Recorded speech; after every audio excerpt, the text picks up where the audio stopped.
Hey everybody, Patty Ann here. Welcome. Hang on just a second. I've got a new thing to tell you about today. Here it is. I'm having a contest. You know how I always say how much I love the Portrait 3? Well, I decided it's time for me to put my money where my mouth is and give you one if you win the contest. How do you enter the contest, you want to know? Well, I'm going to have 5 videos, and each video is going to have a letter or 2 hidden in it. Once you get all of the letters and you unscramble the special word and you email it to me and my team at teampattyanne@gmail.com, you may be the winner. We're going to draw somebody randomly when I get to 40,000 subscribers. So let me tell you, I'm almost at 40,000 subscribers. So I'd love it if you would share this and help me get there.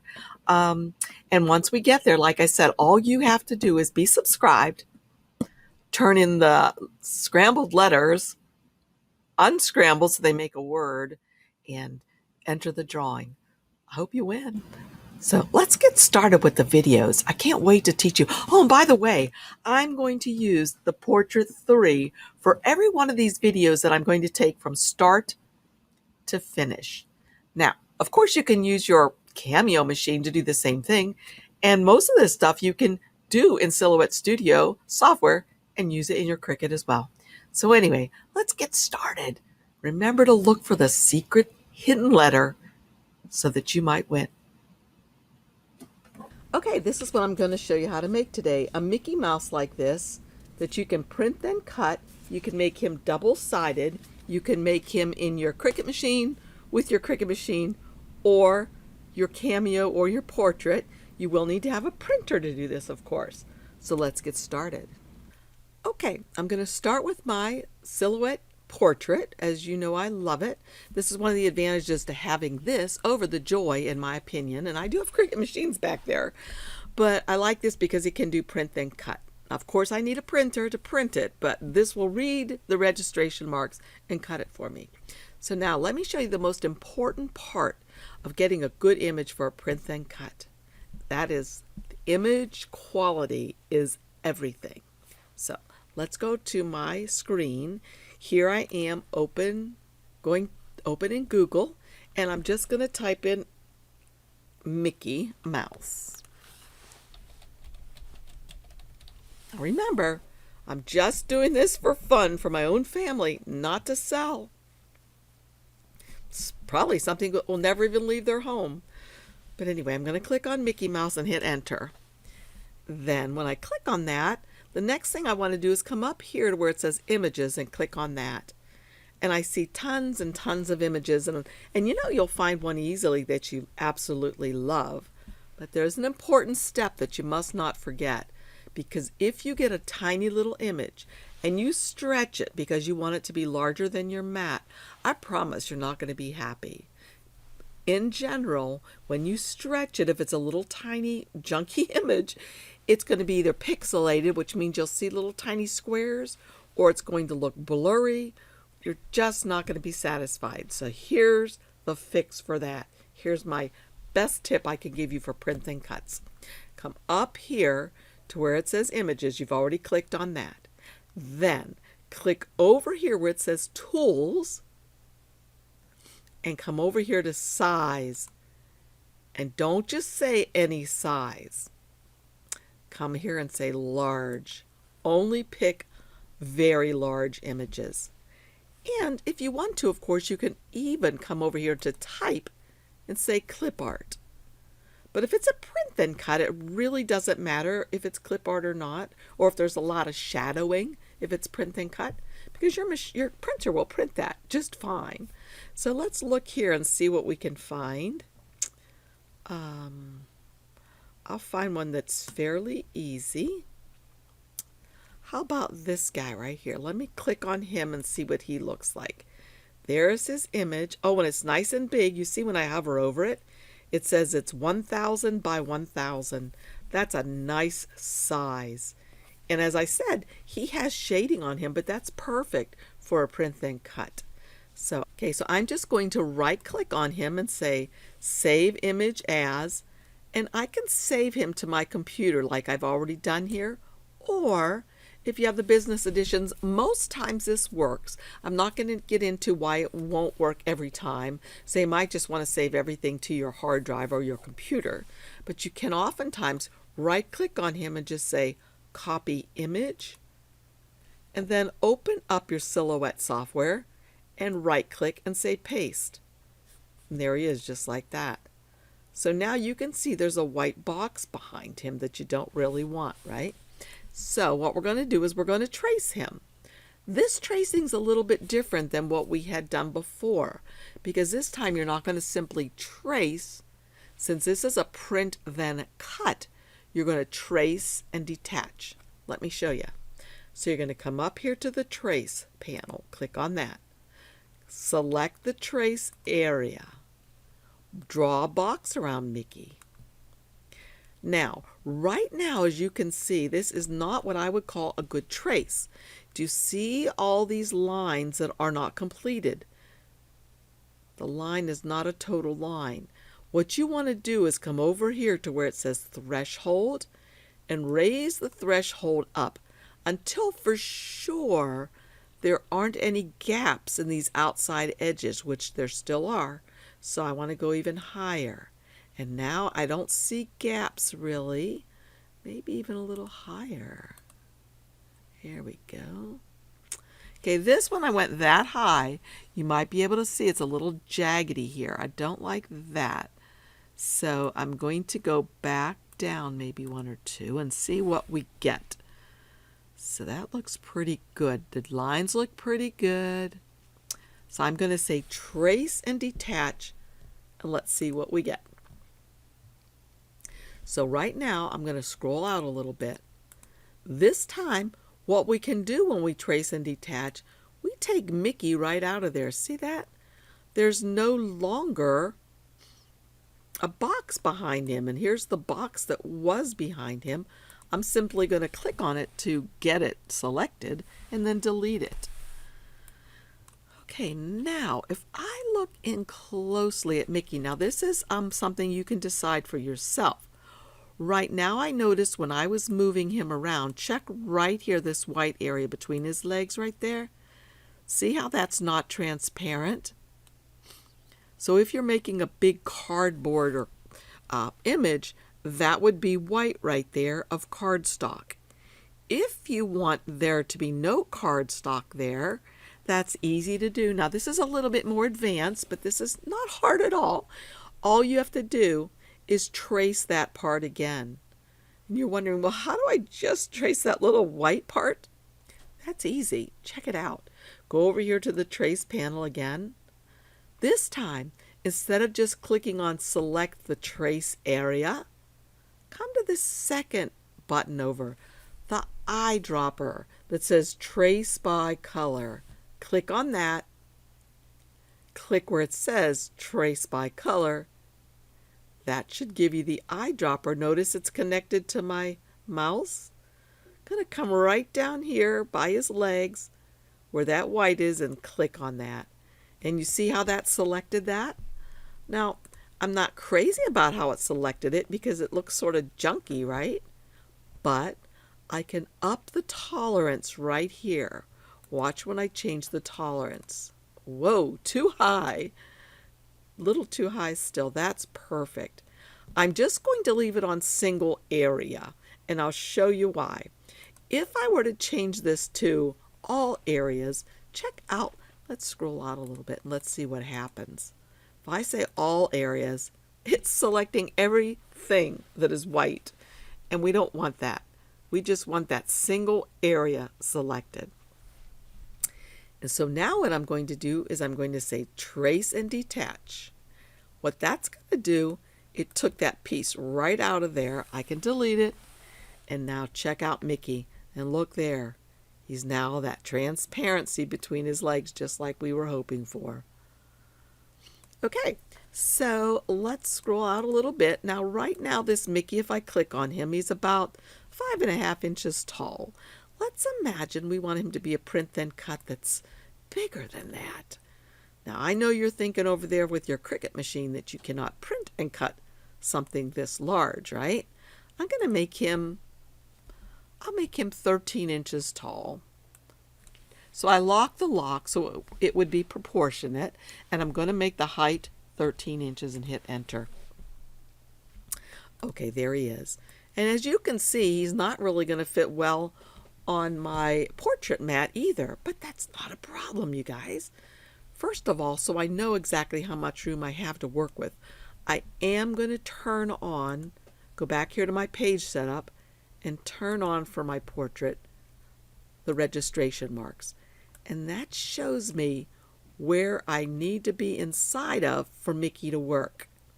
Now, the other thing that I can do, because maybe I can't exactly tell if his elbow's outside of the area or inside, I can come back here to the page setup area, and the first button there, the page setup, if I scroll all the way down to the bottom here, it says show print border. Notice some lines came on, and this says show cut border. So the red lines here show me that none of my Mickey should be outside of those red lines, okay, for him to cut properly. If this elbow goes outside of that line, my machine's going to cut around his ear, come down this way, cut here. It's going to stop right here. Then it's going to jump over to here and cut like this all the way down here. This is outside of the red area, so it will stop, jump, cut. Well, cut, stop, jump, and cut. Okay, that's not what I want. And here is why you're going to want this software to use for your Cricut machine for your print and cuts. Now, you might want to make him smaller. In a more advanced class, I can show you exactly how to make it the exact size you want for Cricut, but this will work, and you'll get the idea, and you can resize it over there. So here's the beauty of this software. So let's see, will this part, okay, if I just have from his chin down, that will fit on my portrait. So what do? Well, in Cricut, as you know, you can get the box and you can slice it. But I want mine to look more realistic. So what I'm going to do is scroll in like this. And I am going to get my knife tool right here. And I'm going to make it so it's a polygon, poly. I'm going to uncheck auto apply because I want to be able to fix this if I mess up before it applies the cut. So I'm going to start right here. What I'm going to do is I'm going to make a cut line right along here all the way out. And that's going to cut it exactly where I want it to be cut. And it will be very hard to notice because it won't just be a straight cut across him. So watch. I'm going to start outside of this. You always have to start outside of the image you're cutting. If you don't, I try to tell people, imagine this. If you had a piece of bread and you were cutting it in half and you started your knife a half an inch in from one side of the bread and cut all the way over to the other edge, would your piece of bread be cut in two? No. Just like this won't be cut in two. I'll just show you an example right here on his face. Let's say I want to cut his face right here underneath his nose. If I start right here with my cut, and I just go right across here and double click, there's my cut. Remember, I had auto apply off. If I put apply, that made a cut there, but it certainly didn't cut him in half. Why? Because my knife didn't cut all the way through. Again, think of the piece of bread. It didn't cut the whole slice of bread. Here's my bread. I started here and I cut over and it's still together because I didn't finish the slice. So let me hit Control Z as in zebra to get rid of that slice. And now let me show you here again. If I make the slice like this, click on the knife tool. If I start outside of my piece of bread or my image and just slice right across like this and click, now it comes apart in two pieces perfectly. Again, that's not what I want though, so let's get rid of that. All right, so let's start again with the knife. And I see that auto apply got put on again and I don't want it on. So what I'm going to do is I'm going to start outside of his face. Click here every time I click, when I have poly on, it puts down a little node or a little point. So I'm just clicking along his chin like this until I get all the way out to the other side. All the way out here, and double click to end it.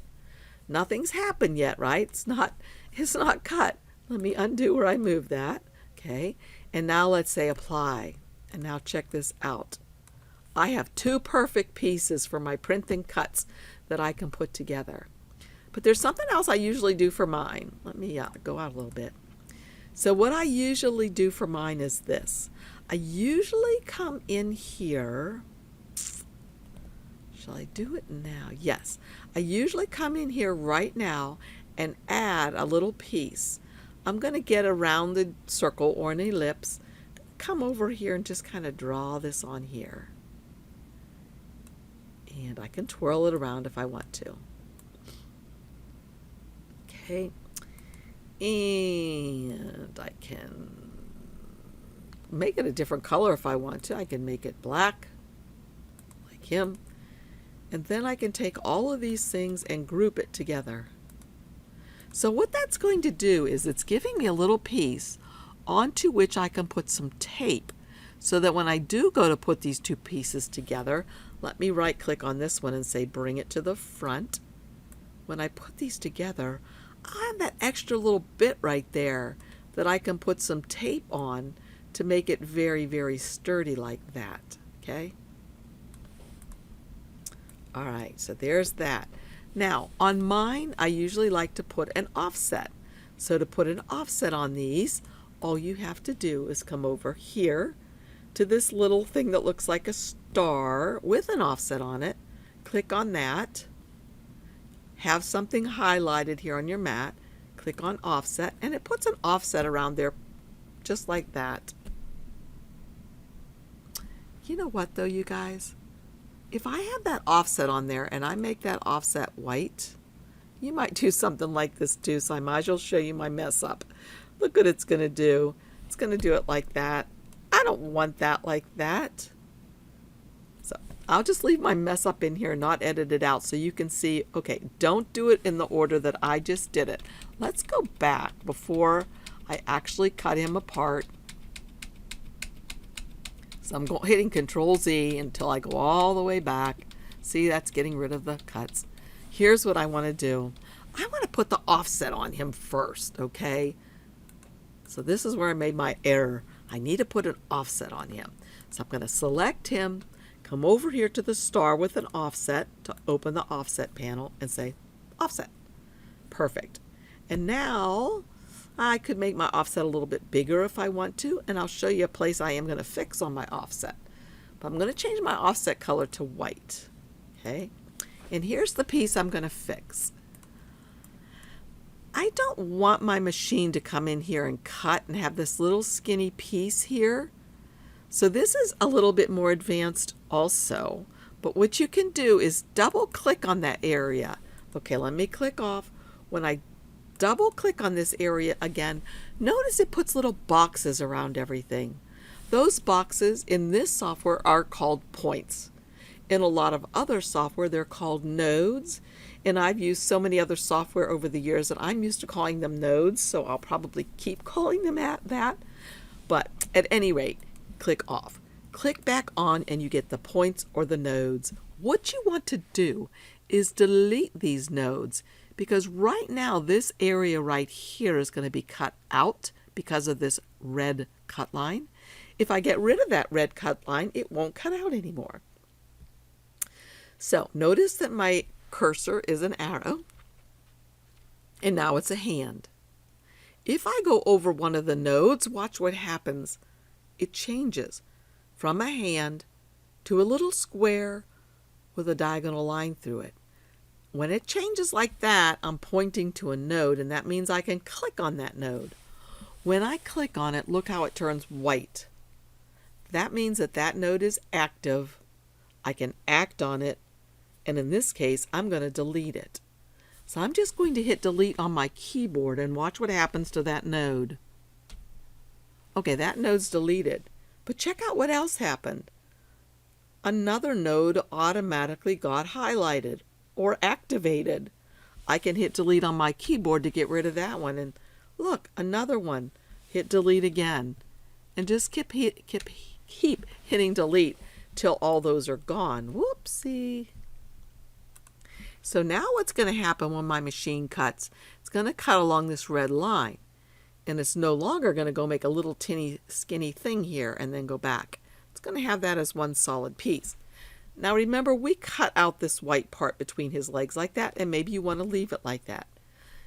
And that's fine. If you didn't want to, you know what to do. Just double click on it, get the points, and then just click on one to highlight it and say delete, delete, delete until they're all gone, just like that. Okay, so Mickey is almost ready, except I've got to group him together, because right now if I don't group him, I can move him right off of his offset. So I'm going to hit Control and Z, or this undo button, to get back. Then I'm going to group him together. And now I'm going to do the same thing that I showed you a little bit ago. Okay, and that's simply to cut him right across here. But of course, this time I need to make sure I start outside of the offset, because that's now part of the piece of toast like I was telling you about. So I'm going to go to the knife tool, make sure it's outline, poly, uncheck auto apply. I'm going to start right here, and I'll show you why I uncheck auto apply. Let's pretend I accidentally jerk and go like that. I can continue on like this, go straight out here, double click, and now I can fix this because it hasn't been applied yet. I can make this thing go back up there by his chin where it's supposed to. If I double click on this, see, I get a little node. I can push that, maneuver that right where I want it to be, just like that. And if I don't like how this one is, and there's such a weird shape here, I can actually click on this to add another one and bring that out like that. And maybe move this one in a little bit, and move that one in a little bit. Maybe move that one up a little bit. So there's lots of, and move this one right to that corner. Let's see what we have on this side over here. Okay, I could move this one or move that down if I want to a little bit, but that looks pretty good if you ask me. I'm satisfied with this. Okay, so I'm going to scroll back out, and now that I'm satisfied where that cut line is, I can click on it again, because right now I'll look up here, I can't see anything about applying it. So I've got to click on this again to get it active. Okay, and now once I click on that again, I can see apply up here. I can't click on auto apply now because I've already finished this thing. So I just click on apply, and then let's check it out. And there we go. Now usually before I move one part or the other, did you see what happened? It separated his offset from him again. So I'm going to undo that and go back to where we were when we just applied it. And before I move anything, I'm going to grab these two pieces up here and say group. So I can move those together and grab these two pieces down here and say group. And now let's scroll back in. So look what we have now. This is going to fit perfectly on this sheet as a print then cut. This will also fit perfectly. Okay, almost not, right? Look at those feet. But I'm hoping if I twirl it like this, ruh-roh, maybe I made it a little bit too big. So I think I got it now. So you see that? I wasn't able to twirl it the one way, but I was able to twirl it the opposite way, and it still fits within these boundaries. So the next thing I will do is I'll come up here to File, Print. And this shows me exactly what's going to print. It's going to print the registration marks. It's going to print all of this. I'll say print. I'll go to my Epson 7720 printer. And for my preferences, since I like my print then cuts to be beautiful, I change this from standard to best or high, whatever I can make it be. And say OK. And say print. And that will start printing over there. Okay, I forgot to add that special little part to the body that helps me to glue them together or tape them together, so I can do it to the head. So I'll just bring Mickey's head over here, come over here and get a shape, because I've already cut this out actually and printed it. I better not have moved it until I did that. So now I'm going to just go ahead and draw a little circle behind here and put it behind his chin like that. Maybe move it to the back so I can see what it looks like. That looks pretty good. I could change its color to white so I don't use a bunch of my ink. Then I just group these two things together, and then I will just go and cut these. I'll send them to be printed first, and then when I'm ready to cut them, I'll meet you back here at my table and I'll show you how I put it in my portrait. Okay, I've already printed the Mickey head, and I'm going to go ahead and put it on my mat. Careful to go straight. There we go. And once it's on my mat, I'll just feed it into my machine.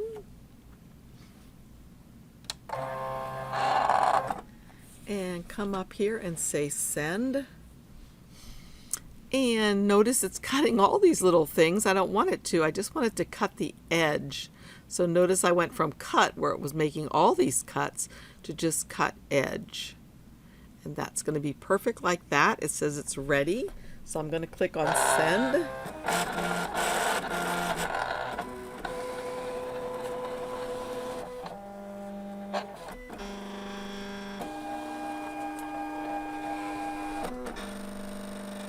It's reading the registration marks. Now it's getting the cutter calibrated.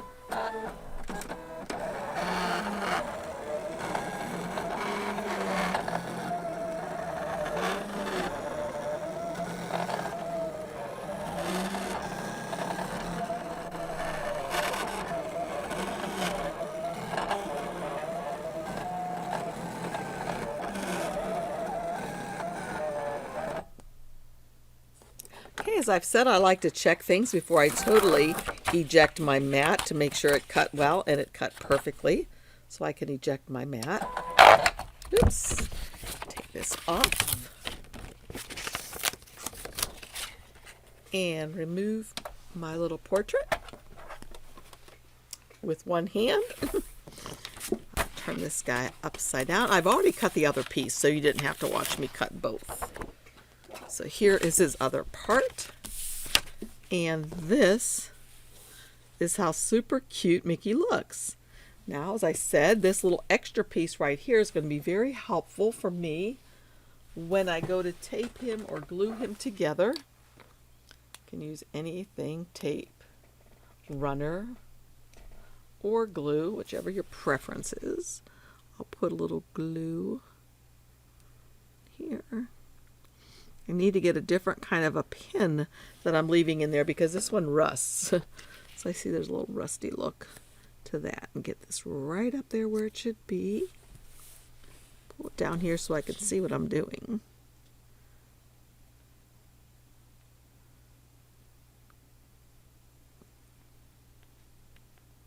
Okay, perfect. So if ever you see a little bit of white like I'm seeing right here that I'm not crazy about, I can move that up a little bit further. But I could always use a little tiny marker and fix that spot if I need to. So that's all there is to it, making an image that's larger than your mat. And let's see how big he is. And you would take him over to Cricut just the same way. See how large he is from the tip of his highest part to his lowest part. He's about, see if I go from that line to there, he's a little over 13 inches tall. So I think he turned out super cute. Again, what I could do is I could mirror this one, do the same thing again. So I have another one on the other side, and then I could put the popsicle sticks in between that. And I've shown how to do that in previous videos. This particular video was just for beginners to learn about print, then cut. So I hope this helped you. If you have any questions, let me know. As far as the printer I use, it's just an Epson 7720, I think it is. I used to use a HP, which was wonderful. It did a really good job. I think the most important part is getting a good image to start with. The cardstock I'm using is just something that I got from Amazon, and I have it linked up in my Amazon store as well as everything else I like to use. So thanks for joining me. And oh, here's the other letter. Thanks for joining me, you guys. Good luck. So far, you should have 1, 2, 3, 4, 5 letters. There are just 2 more letters and 2 more classes. So check out my links down below. I really appreciate it when you use them. It helps to keep me going here. It allows me to keep making content for you. So again, thanks, and I'll see you again soon. Bye-bye.